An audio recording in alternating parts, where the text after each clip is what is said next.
Повечето от нас се питат, защо съм стресиран, защо в нищо не ми върви, защо боледувам почти непрестанно, защо чувствам празнота.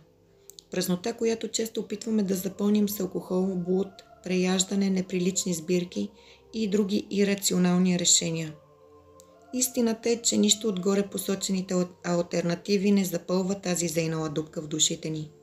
Но тъжно е, че ние влагаме още повече енергия в опити да почувстваме пълнотата, от която така силно се нуждаем. Добрата новина е, че има решение, което всъщност е единствената ни възможност да се почувстваме цялостни, завършени, свободни и освен всичко това да приемем с телата си Господа, нашия Бог Исус Христос и да живеем в причастност с Него.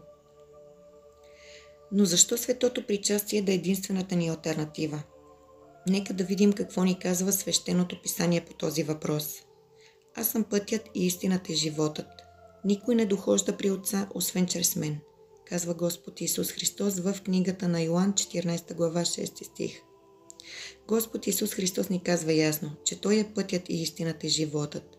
След всичко това ние трябва да разберем, че ставайки причастни към Неговото свето тяло и кръв, ние се съединяваме с Него, а Той е животът. И още, аз живея, вие ще живеете. В Него ден ще разберете вие, че аз съм в моя Отец и вие сте в мене, и аз във вас. Който има заповедите ми и ги пази, той е който ме люби. А който ме люби, възлюбен ще бъде от Отца ми. И аз ще го възлюбя и ще му се явя сам. Се казва в Йоан 14 глава от 19 до 21 стих. За да живеем, ние сме подканени да възлюбим Господа, да живеем с Него и в Него, и Той с нас и в нас. От тук можем да помислим на това какво означава да живеем. Означава ли, че просто можем да съществуваме безцелно и механично? Да пребиваваме в мъка, самота и апатия. Та ние през повечето време просто преживяваме. Но така преживяваме, че картината на този живот е сива, мрачна и плачевна. Но вижте, подканени сме да живеем.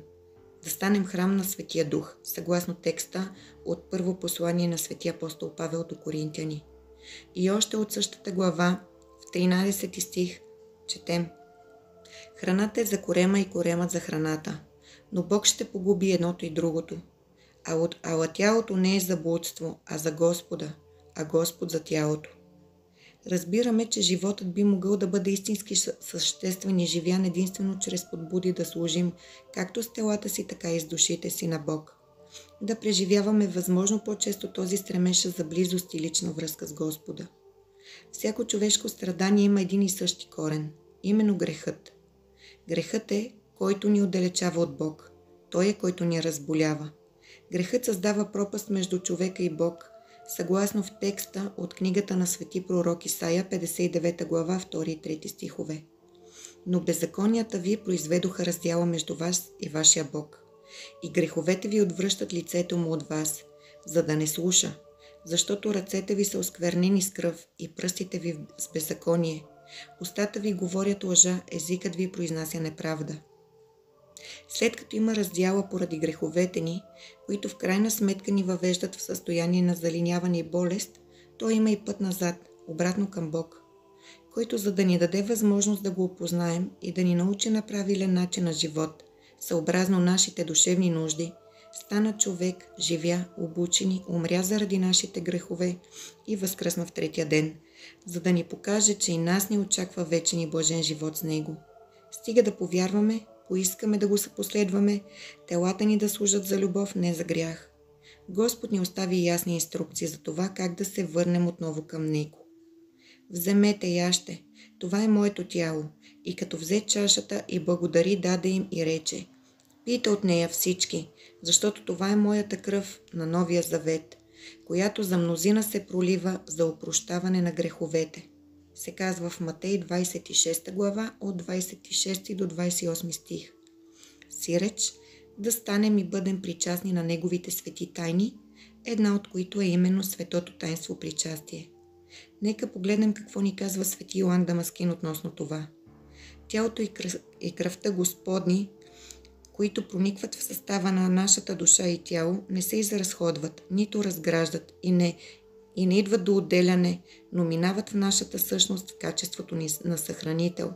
Те очистват болести и всякакви напасти.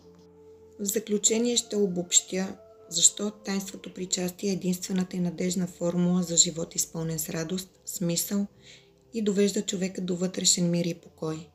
Според вярата на църквата, причастието не е символ, а реално участие в самия Христос, което има благодатно въздействие както върху душата, така и върху тялото на човек. То е лекарство за душата, понеже приемането на светите дарове с вяра и покаяние довежда човека до опрощение на греховете, което от своя страна води до изцеление на телесните и душевни заболявания. Прави човека по-стабилен в борбата с страстите. Човек получава благодат, понеже се съединява с Христос. Обожава се по благодат. Стимулират се радостта и любовта в сърцето на вярващият. Причастявайки се, човек може да достигне до физическо и психическо изцеление. Също така нашия път към безсмъртието и вечен живот. Пристъпването към таинството причастие укрепва силите на човек и стимулира цялостната жизненост, когато той живее в съгласие с Божията воля. Свети Игнатий Богоносец казва: Евхаристията, сиреч причастието, е лекарство на безсмъртието, противоотрова срещу смъртта и храна, която ни прави да живеем вечно в Христос. А Свети Василий Велики свързва Евхаристията с духовното обновление и пълно съединяване с Бога. Светото таинство причастие за светите отци на църквата се разбира като емблема на духовния живот, като жив източник на спасение, изцеление и богоуподобяване. Вкусете и ще видите колко благ е Господ. Блажен е човекът, който се не му уповава, се казва в Псалом 33, 9 стих.